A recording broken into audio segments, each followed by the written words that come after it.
Shalom bakunzi b'ijambo ry'umunsi ndabaramukije mbifuriza amahoro ya Kristo Yesu kwagaza imitima yanyu ndabakunda ngene muhora mukurikirana ibiganiro zacu. Yesu abahezagire cyane. Reka dusome no jambo yanditse mu cyete Paulo yandikiye abaroma igice cya 13 umurongo wa 11. Haravuga ngo nuko mwami mugavye mutyo nuko mwami mugenza mutyo kuko muzi iminsi yuko igihe kishitse cyo kwikangura none agakiza kacu karatwegereye kurusha igihe twizereye. Umurongo ukurikira ijoro rirakuze hugira buke nuko twiyambure ibikorwa by'umwiza twambare ibigwanishwa by'umuco. Amen. Twiyambure ibikorwa by'umwiza nuko mwami mugavye mu mugenza mutyo kuko muzi iminsi yuko igihe kishitse cyo kwikangura none agakiza kacu karatwegereye kurusha igihe twizereye. Ijoro rirakuze bugira buce nuko twiyambure ibikorwa by'umwiza. Haleluya. Twiyambure ibikorwa by'umwiza twambare ibigwanishwa by'umuco. Twambare ibigwanishwa by'umuco. Hano babivuze neza. Tugenda n'ingeso nziza nk'abagenda ku murango. Ndakwifurije kugenda n'ingeso nziza tudadandahigwa. Kintu ca mbere tutaboregwa, cya kabiri tudasambana, cya gatatu tudakora ivy'isoni nke, tudatongana, tutagira ishari. Ibintu tugomba kuvyiyambura mu buzima bwacu, mu buzima bwacu bavandimwe muriko muranyumviriza. Haleluya. Twiyambura ibikorwa vy'umwijima twambara ibigwanishwa vy'umuco. Yavuze neza ivyo tugomba kwambura mu buzima bwacu. Twiyambure kudandahigwa, twiyambure akaboregwe, twiyambure impemu mbi y'ubusambanyi, gukora iby'isoni nke tubisenye ku buzima bwacu. Twiyambure intonganyi, gutongana, ishari. Twiyambure bino bintu ntibikagombye kuba mu buzima bwacu. Twambara ibigwanisho by'umuco. Paulo yarabivugiye Bagalatiya ibyo tugomba kwambara. Twambara umutima, urukundo, umunezero, amahoro, kwirinda ingeso nziza. Tugomba kwiyambura ikintu cyose kidutandukanye n'umwami wacu.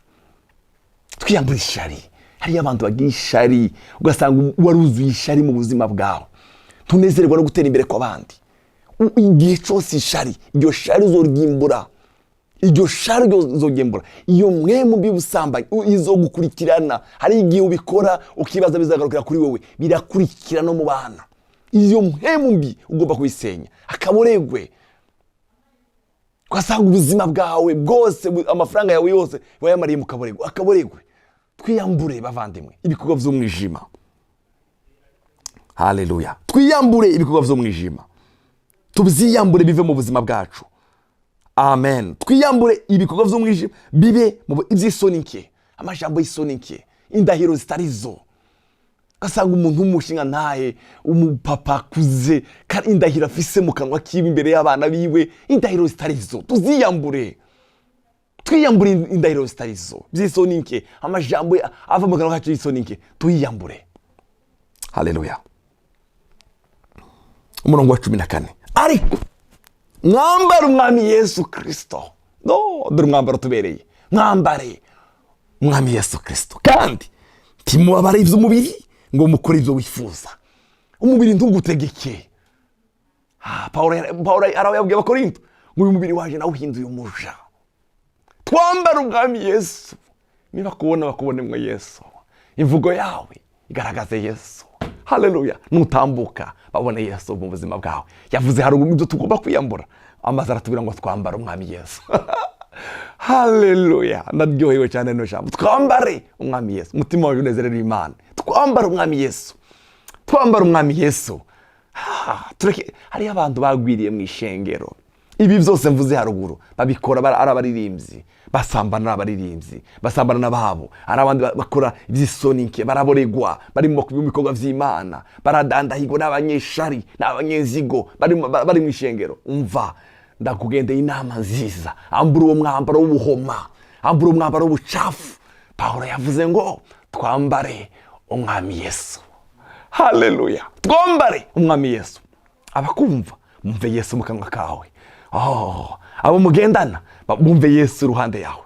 Abo mubana bumva umwami Yesu, twambara umwami Yesu, ntidukore iby'umubiri ushaka. Umubiri uyu uraduhenda. Ari umurinzi uvuga ngo uraduhenda, uje utagaruka, umubiri uraduhenda, ariko twambare umwami Yesu. Umwambaro ubereye harihera, mwakwambara umwami Yesu, ariko mwambara umwami Yesu Kristo, kandi ntimubare iby'umubiri ngo mukore ibyo wifuza. Ntimukore iby'umubiri mubiri urifuza kutujana hatariho, tuhindura umuja. Niko Pawulo yavuze.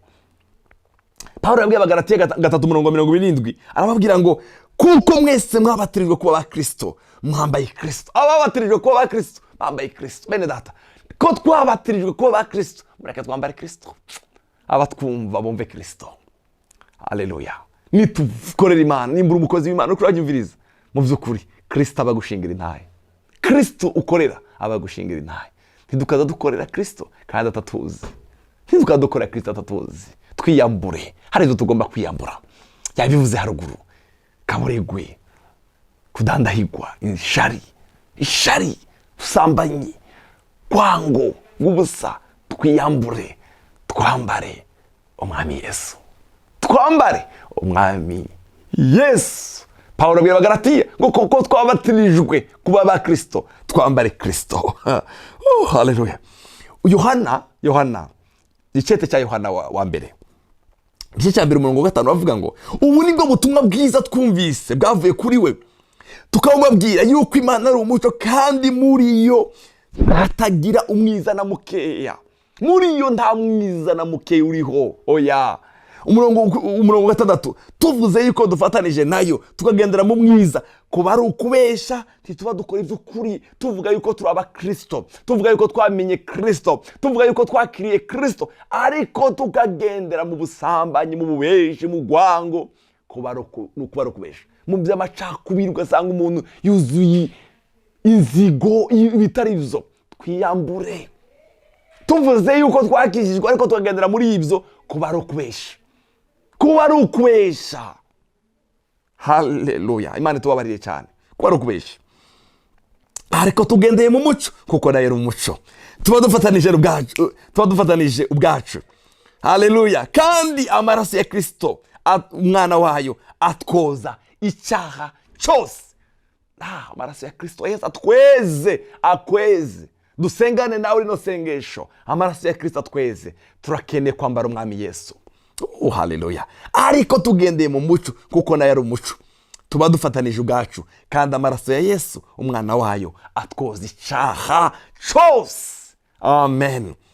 Twumve yuko atacyaha dufise, tuba twizimiza ukuri tukaba tukuri muri twebwe. Nitwatura ibyaha byacu, niyo yo kwizigigwa kandi agororoka.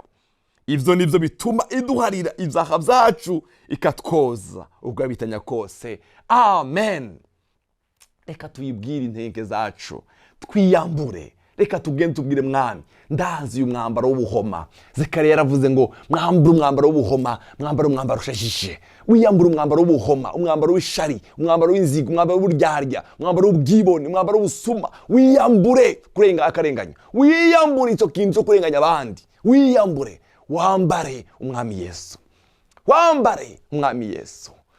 Haleluya. Nuja gukorera abandi bakubonemwe Yesu. Nuja guca urubanza bakubonemwe Yesu. Uri kwa muganga, uri umuganga, wambare umwami Yesu. Barya abantu uri kurakira babone Yesu muri wewe. Haleluya. Aho uri hose bakubonemwe Yesu. Imana ibahezagire cyane. Tuvuze yuko dufatanije nayo, tukaja mu mwijima, tuba tubeshe, tuba turi abanyabyaha, tuba turiko turabesha. Haleluya. Ariko yavuze ngaho muri Yohana ngo amaraso ya Kristo Yesu niyo yeza, aratweza tugasa na Kristo. Ndakwifurije gusa na Yesu.